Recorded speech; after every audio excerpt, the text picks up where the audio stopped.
So in this clip, we're going to see Abby Phillips repeatedly humiliate this black conservative because he's simply trying to justify and defend Donald Trump's $1.8 billion slush fund that a judge has ruled is illegal. As you can, let's watch the clip in full. I'm going to give you guys my thoughts towards the end. Let's get into it. Good evening. I'm Abby Phillip in New York. Tonight, self-dealing. That's what a judge is calling Donald Trump's controversial lawsuit against the IRS that included a now-defunct $1.8 billion anti-weaponization fund for his allies. In a scathing order, Judge Kathleen Williams accused the Justice Department of abdicating its responsibility to represent the interests of the United States, disregarding DOJ policies and potentially the law in reaching this settlement agreement. Judge Williams found that Trump's lawyers acted in bad faith and that the lawsuit was collusive, improper, and was brought to manipulate the judicial process. The judge says that she was referring the attorney that brought the case to the Florida State Bar for potential disciplinary action, and she's ordered her opinion to be submitted to the New York State Bar, which is already reviewing an ethics complaint against Acting Attorney General Todd Blanche. Now, Blanche once served as Trump's personal attorney, and he was the sole signatory on an addendum to the deal that forever banned the IRS from investigating past tax matters related to Trump and his entire family. On Wednesday, Blanche is scheduled to appear before the Senate Judiciary Committee for a confirmation hearing as he seeks to become the permanent head of the DOJ. Ellie Honig is here with us in our fifth seat. But before we open it up to the table here, I want to invite you at home to join the debate. Go to cnn.com/Abby. Weigh in. We'll get to some of your comments throughout the show. Ellie, how extraordinary is it for a judge to basically accuse the president and his government of colluding with one another? This is really an extraordinary ruling. I mean, the judge just pops off on the page about this. She is furious at the way this went down. And the bottom line holding here is this was a fix. This was collusive. When you have a lawsuit, one of the base requirements is it has to be an actual lawsuit between two parties who are actually adverse to one another. Mockler versus Honig, and we really have a dispute that we want to work out. In this case, it was essentially Donald J. Trump, private citizen, versus Donald J. Trump's IRS, and the judge finds that she was misled and that this whole thing was essentially a setup and a scheme to put the veil of legitimacy on the slush fund and the immunity deal that resulted. And so now this judge is recommending and imposing really serious sanctions. Horace, what is the counter argument, if any, against that? Because it seems very much that Trump knew when he filed this case earlier in the year that he was running the DOJ. He believes very much that there is no such thing as an independent DOJ, and that DOJ would then create a fund that meets his goals. What's the counter argument? Okay, if we were sitting in my constitutional law class, this judge would probably get a gentleman D. Because the judge, instead of focusing on the issues, which were the separation of powers issues and the need for there to be an active dispute between legitimate parties, the judge wanted to look at the details of the settlement. And yet the settlements have always been something that the judges don't opine about. But you just said something that is kind of contradicted by the actual facts. The judge said this was not an adverse lawsuit. What's the argument that it was an adverse lawsuit? The judge held no such hearing to make such a finding. The judge held no such hearing to decide that one of the judges, one of the other attorneys needed to be referred. This was a jump to the conclusion. Are these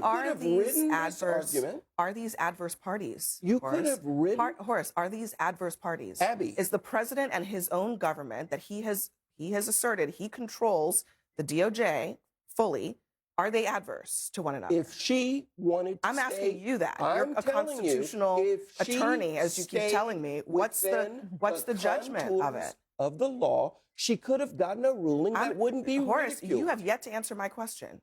Are they adverse?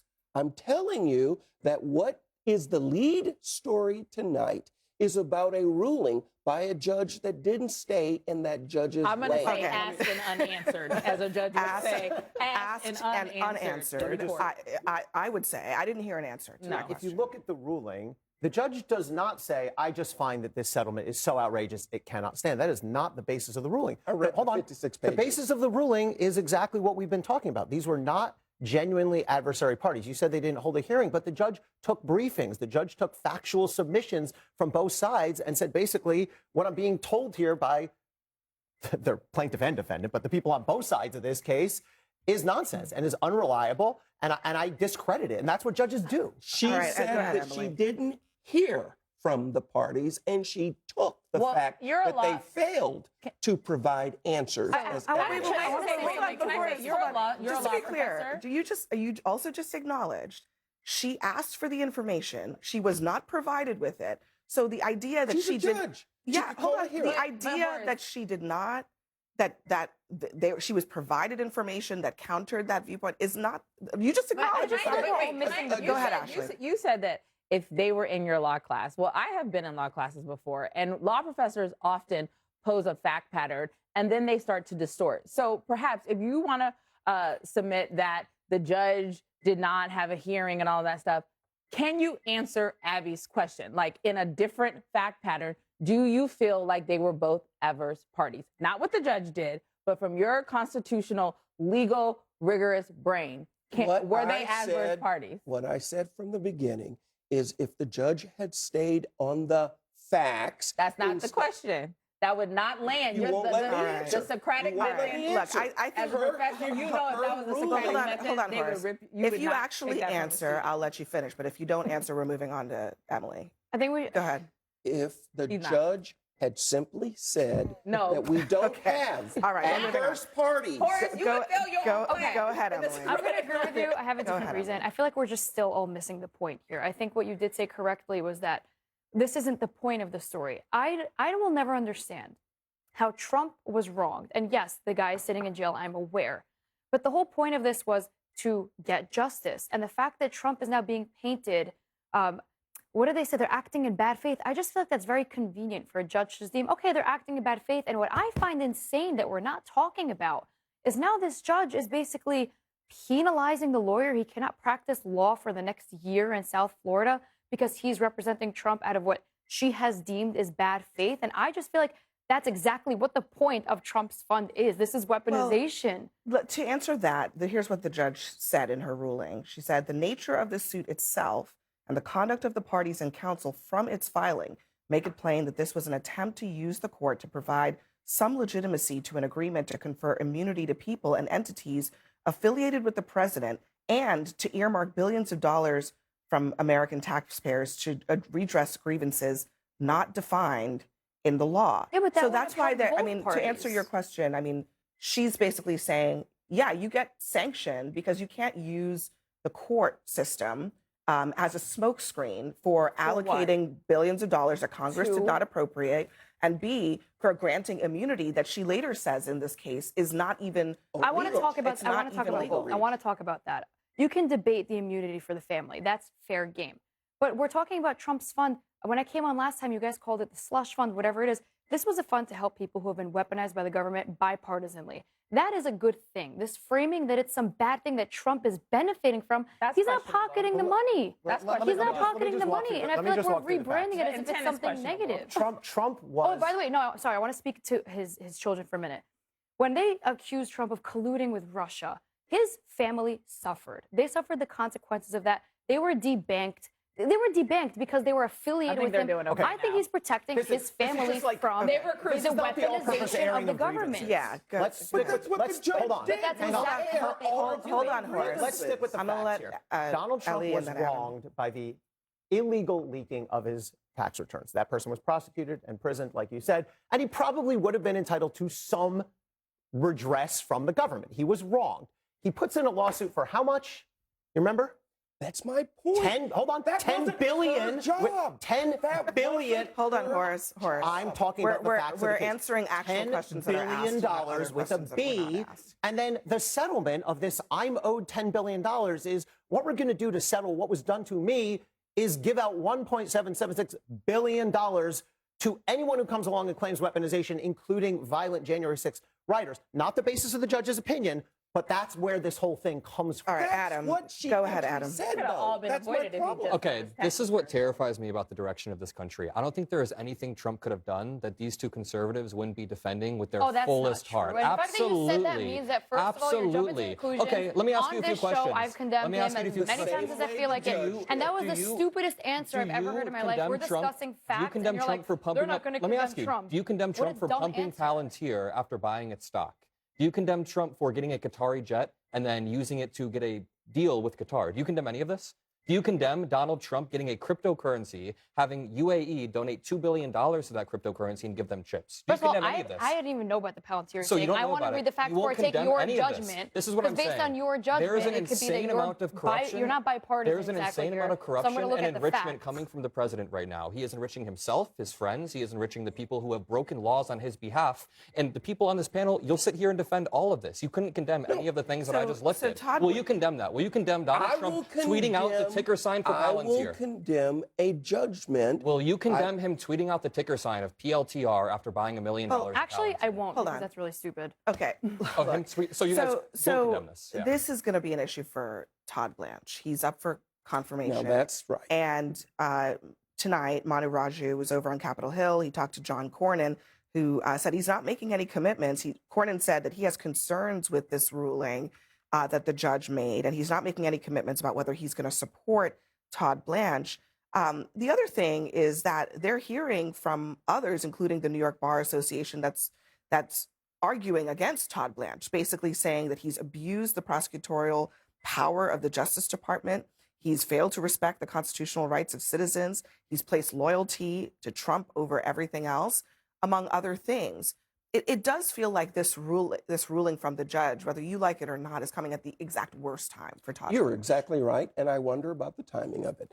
But let me just ask this question just quickly, and that is, if, as you say, it was a breach to have released his information, couldn't you have issued a ruling that didn't offer any judgment at all about the merits the way she did? When he's you no talking longer about? president and he wants to bring this case again, we now have I'm a sorry. scathing ruling. Let me. saying I'm not. that Hold it on. I'm not isn't understanding. I'm meritorious. not understanding what you're saying. Are you suggesting that you wanted this judge to rule on the rightness or wrongness of releasing his tax information? No, I wanted a judge to rule on the rightness or wrongness of whether there were real legitimate litigants on both sides. And that's it. Okay. Not the other. The other has biased Well, do you think this there case. were real litigants on both I sides? think a good 'Cause that argument was could the be first made question. that there weren't good. We're not. We're not. There are good Oh, so arguments to let be me made. just talk But when you for a go minute about- further okay. than that, You've made this point a create a bunch of times. bias. Okay. I have not. Listen, Okay, go ahead, Ellie. I just want to say a quick thing about Todd Blanche, who I've known for 20 years. And when he was defending Donald Trump in those criminal cases, I defended Todd Blanche publicly.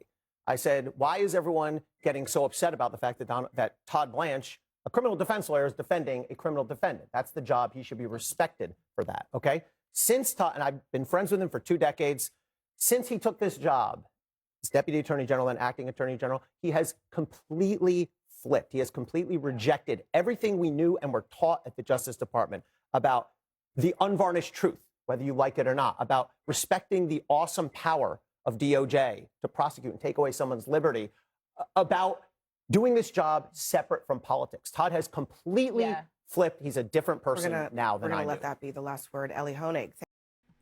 So many things happened in that segment. Horace, the black conservative, done the typical Trump playbook. They won't answer any questions, but they'll say a whole load of nothings. And this is what it is that they do consistently.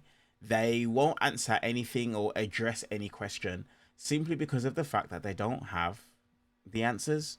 What it is that they will do is they'll speak. They'll say a whole lot of nothing, exactly like Donald Trump does. I believe it's something that they call it, is it flood the swamp or something like that. They'll just say so many different things that you can't focus and you can't pay attention to anything in particular of what it is that they do.